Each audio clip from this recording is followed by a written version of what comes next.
Sveiki!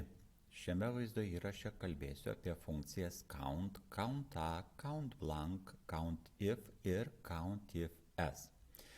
Pirmoji funkcija count yra skirta suskaičiuoti, kiek langelių grupėje yra skaičių. Funkciją mes galime rašyti pasinaudodami funkcijos įvedimo laukeliu, čia kur yra prasideda f nuo x, ir funkciją tiesiog galime rašyti langelėje, nurodant funkcijos pavadinimą ir skliausteliuose langelių grupę.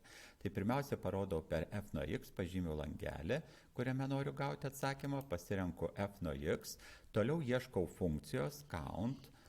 Kadangi aš buvau su šia funkcija dirbęs, tai man matosi iš karto čia pat, tai pasirenku count, spausčiau enter ir arba du kartus ant funkcijos ir dabar reikėtų pažymėti langelio grupę, kurioje mes ieškome, kiek yra skaičių. Tai aš pažymiu langelių grupę, matau, kad yra pažymėti 9 langeliai, iš kurių 6 yra skaičiai ir 3 yra tušti langeliai.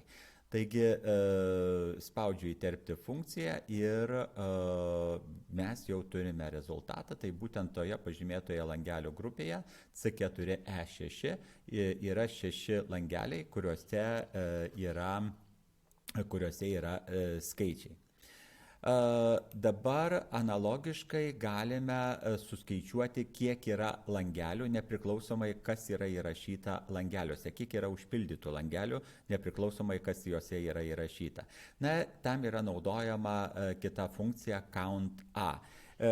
Tai dabar galima rašyti čia šiame langelėje count_a. Atsiranda ir toliau reikėtų pažymėti langelio grupėje, kurioje mes norime suskaičiuoti, kiek yra užpildytų langelių. Taigi aš pažymiu langelių grupę, matau, kad čia dabar yra pažymėta 10 langelių, iš kurių 8 yra užpildyti ir 2 yra neužpildyti. Vadinasi, atsakymas turėtų būti 8. Nepriklausomai, kas yra langeliuose. Tai gali būti tekstas, tai gali būti skaičiai, tai gali būti teksto ir skaičių kratiniai, tai gali būti ir tarpeliai, ir visokie simboliai. Tai vėlgi yra užpildyti 8 langeliai. Analogiškai galime suskaičiuoti ir kiek yra tuščių langelių. Tam yra naudojama funkcija count_blank ir vėlgi galime rašyti lygų count_blank yra funkcija, pasirenkame ją ir vėl reikėtų nurodyti langelio grupę, kurioje norime suskaičiuoti, kiek yra tuščių langelių. Tai aš dabar pažymiu jau 12 langelių. Ir matau, kad tarp pažymėtų langelių 3 yra tušti. Tai man atsakymas turėtų būti 3. Na ir iš tikrųjų atsakymas yra 3. Toliau galime skaičiuoti kiekį pagal kažkokią tai sąlygą. Ir tam yra naudojama funkcija count_if. Tarkime, mums reikia suskaičiuoti, kiek yra devintokų. Tai mes devintokus klases matome nurodytas C stulpelyje, yra pavadinimas klasė ir čia toje vietoje yra ir 9, 10, 11, 12 klasių mokiniai. Tai mums reikia suskaičiuoti, kiek yra devintokų. Tam yra naudojama funkcija count_if. Pagal vieną sąlygą yra naudojama funkcija count_if.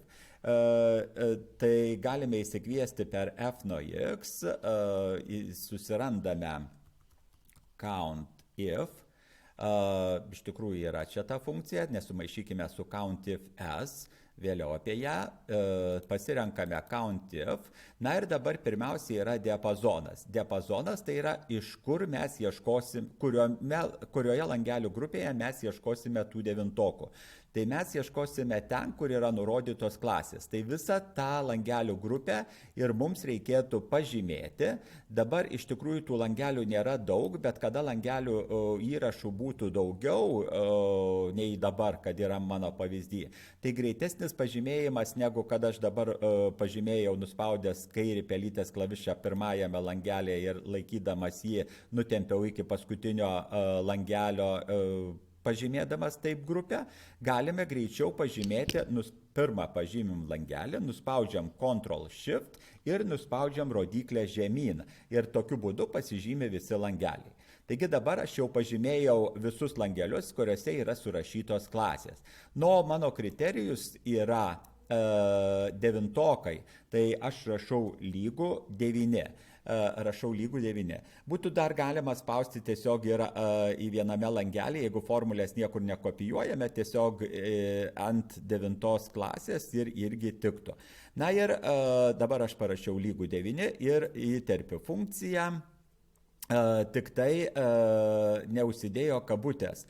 Turėtų būti lygų 9, būtinai turėtų būti kabutėse, nes kitaip bus neapskaičiuota ir nebus. Na, o dabar jau parašiau kriterijų, kad lygų 9, 9 klasė, na ir iš viso yra 31 devintokas. 31 devintokas. Na, iš tikrųjų, tų devintokų čia yra labai daug ir tikrai gali būti 31. Jeigu mes skaičiuotume taip 1, 2, 3 ir taip toliau. Kiek iš plungės yra devintokų, tai dar noriu parodyti, kad galima ne per f nuo x, bet galime tiesiog čia irgi rašyti. Tai vėlgi būtų lygu count if. Ir toliau skliausteliuose, žiūrėkite, iš karto jums nurodoma, kaip turėtų atrodyti mūsų funkcija.